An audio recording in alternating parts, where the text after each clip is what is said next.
Hello, my name is Karima. I'm a student at St. Peter's University. I'm doing a master's program in industrial organizational psychology, and I'm joined today with Alex from On the Spot Plumbing and Heating. He is the manager for HR and hiring at the company. So we're going to just ask a few questions today in regards to IO psychology and how you manage your business with hiring and maintaining skills on the field and in the office. Sure. So for the first question is, what are your primary responsibilities and job duties in the company? So my primary responsibility, honestly, is technically to ensure that we bring the right person to the right position. That's the main things we always focus on because we like to grow together. So if you have the right person in the right spot, the job is going to be done faster and the right way. We like in a different stuff. Hiring technician field, we like to do not only face-to-face interview, like also to do some technical questions and some diagnostics, so we could see where the diagnostic level and technical knowledge is at. But by hiring an office secretary or dispatchers, we do face-to-face interview, as I said, and we be looking for somebody that could answer phones under stress, huge amount of calls. You could always stay calm, and you could always have the communication skill because it's one of the important stuff. Yeah, organizational skills. Technically. Okay, perfect, nice answer. Moving on to question 2 is, what are some critical talent, skills, and abilities needed to perform your job, either on the field or in the office? So, by hiring somebody in the office, you're going to be looking at a few stuff technically, which is hiring somebody in the office is technically the first impression of your company. Right. Because when a customer calls in, the first person is going to be answering the phone, the second is the dispatcher. So dispatcher has to control their feelings always, make sure they control that. If they have problems when they come to work, problems always has to be outside work. They don't have to mix problems, outside problems with the inside work because it could cause a problem. As I say, they have to have a good communication with their teammates and with the customer as well. But in the field, technically, we'd be looking for technical knowledge and expertise and diagnostics and solving problems as well. Because it could become really tricky in a situation like that. I mean, we run into problems that 15 years, 20 years experience, they never seen it before, which is it's a common thing. You know, every year every day you run into a problem that you probably never experienced before. And you have to be good with working with your hands and have the equipment tools as well. And follow the safety structures as well to make sure everybody and yourself is safe. Thank you. Alright, so moving on to the third question is, how does IO psychology, such as theory, methods, models, apply to your job?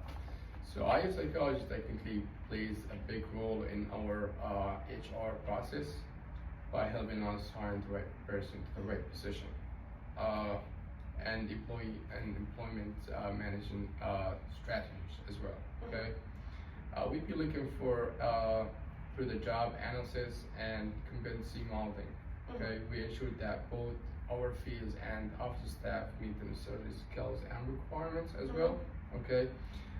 It also helps us improve workplace efficiency and employee satisfaction by addressing the challenges as a high stress. Because as I say, high stress technically it could be in the field and it could be in the office.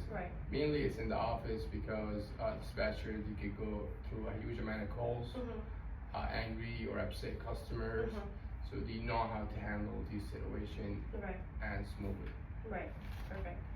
Okay, so next question is, what specific IO models do you use in your role as an HR manager? So I use technically the face-to-face interview, which is, it's a combination of I could get to meet the person in front of me and I could be able to see through the person. And I could also be able to ask him some technical questions and see how his behavior as well.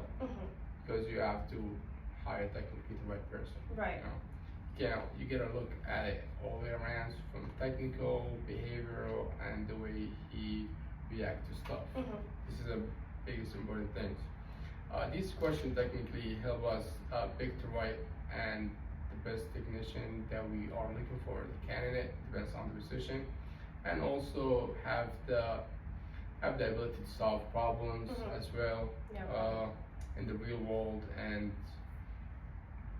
the knowledge of communication with his teammates and following technically orders that he be getting from people higher up, like his supervisor or the managed technician in the job, that's main important things that we Right. look for. Of course, yeah. So the next question is, what type of education and experience is needed to specialize as an internal, external IO psychologist consultant? This is actually a good question.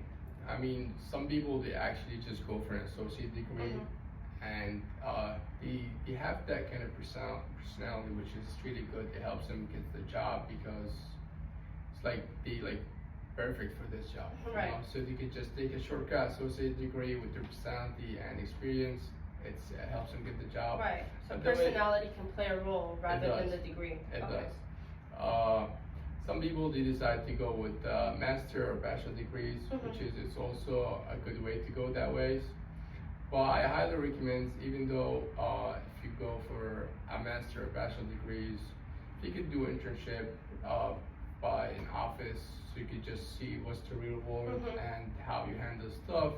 It's a good thing to keep it on your resume because you know like you have some experience of it, and it just helps you guarantee your dream job. Right, of course. And also that matters where you want to be. I mean, some people they're okay with associate degree, Right. and their goals is not higher up. Some people they just like to keep climbing up the ladders. So they start going from associate to bachelor to master, and they just keep going on. Right. And on. Yeah, there's nothing wrong with that. Yeah, it's good. Yeah. And for the second to last questions is, what recommendations do you have for your students that's studying IO psychology, such as myself? I highly recommend you actually doing some either internship or get a job. I'm not gonna say like a full job, at least a part job in an office. So this way you can see the environment of it, and you can have backgrounds or an idea how they operate, which is it will help you in real life. You know what I mean? But getting a job actually in the beginning it really affects you in a good way. Because you get see the that experience. you get the experience, you see that amount of stress they might go through, they see how they when they run into a problem, how they can fix it, they see how they communicate with others. These points are really important by doing this job, honestly. No, yeah, thank you for And that especially advice. communication. Yeah, definitely. Okay, so the second to last question is, how do you approach conflict resolution in the workplace, and what strategies have you found most effective in managing team dynamics, such as problems amongst your employees? So I always try to stay neutral between all the employees. Honestly, I don't like to pick a side. But the strategy I always like to do is technically or use. I like to hear all sides of stories. Okay, yeah. And by hearing all sides of stories, based on that, you could see where the problem started, and you could work from there on it to solve the problem. It just taking one side of the story, it might not technically take you to the main reason of the problem. Right, because it would be biased. Technically, and then it will just cause a lot of problems than actually fixing the problem. So. And I'm sure you don't want problems in your workplace. 100%. Yeah, definitely. Like to stay like a team. If there's a problem, we like to hear from anybody. If there is, even though not only problems, any recommendation or a technician or stuff that we have to do a different way than we're doing it, we always like to be open to hear it. Right. Because as I say, we're working as a team. Right. You know, so the way we improve ourselves, that's what we're looking for, honestly. Yep. All right, and for the last question is, what role does emotional intelligence play in your job, and how do you cultivate it to enhance workplace relationship and performance?